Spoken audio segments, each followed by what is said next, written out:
పేర్కొంది.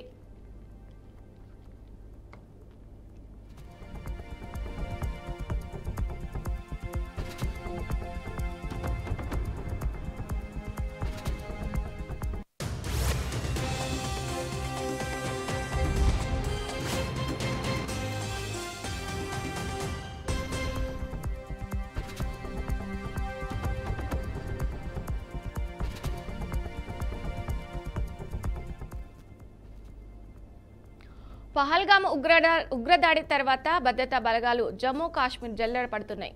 ఉగ్రవాదుల కోసం విస్తృతంగా వేట కొనసాగిస్తున్నాయి. ముఖ్యంగా ఉగ్రవాదులకు సంబంధించి ఇళ్లను భద్రతా బలగాలు ధ్వంసం చేస్తున్నాయి. గత 48 గంటల్లో భద్రతా బలగాలు స్థానిక అధికారుల సమన్వయంతో జమ్మూ కాశ్మీర్ అంతటా అనేక మంది ఉగ్రవాదుల ఇళ్లను కూల్చేసి ఉగ్రవాదానికి వ్యతిరేకంగా తమ చర్యల్ని ముమ్మరం చేశాయి. తాజా ఆపరేషన్లో ప్రస్తుతం పాకిస్తాన్లో ఉంటున్న లస్కారే లోయిబా ఉగ్రవాది షార్ఫ్ అహ్మద్కి చెందిన కుపర్వాలో ఉన్న ఇంటిని పేల్చేశారు. పహల్గామ్ దాడి తర్వాత ఇది 6వ సంఘటన. ఇప్పటి వరకు భద్రతా బలగాలు 6 ఉగ్రవాదుల ఇళ్లను ధ్వంసం చేశాయి. ఫరూక్ ఇంటితో పాటు ఇతర ఉగ్రవాదులతో సంబంధం ఉన్న ఆస్తుల్ని కూడా లక్ష్యంగా చేసుకున్నారు.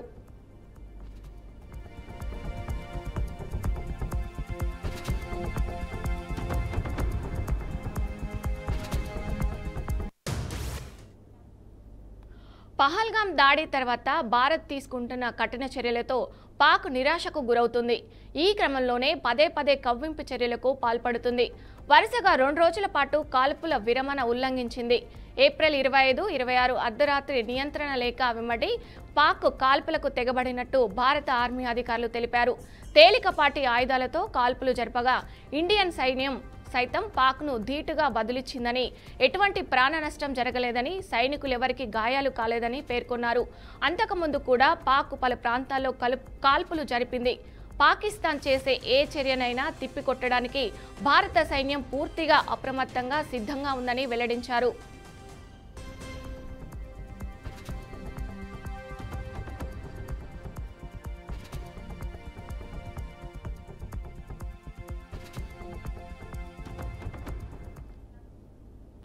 పహల్గామ్ ఉగ్రదాడి నేపథ్యంలో భారత్ పాకిస్తాన్ మధ్య ఉద్రిక్త పరిస్థితులు నెలకొన్నాయి. దీంతో సరిహద్దు ప్రాంతాల్లోని ప్రజలు అప్రమత్తమవుతున్నారు.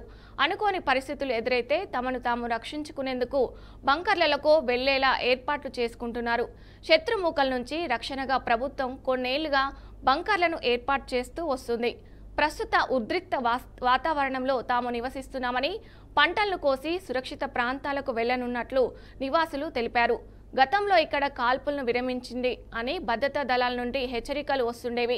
ఇరు దేశాల ఒప్పందంతో 2021 నుంచి కాల్పులు తగ్గుముఖం పట్టి ఆ హెచ్చరికలు కూడా తగ్గాయన్నారు. ఇటీవల పహల్గామ్ ఉగ్రదాడిలో సరిహద్దు ప్రాంతంలో మళ్లీ భద్రతాపరమైన ఆందోళనలు మొదలయ్యాయని స్థానికులు వాపోతున్నారు.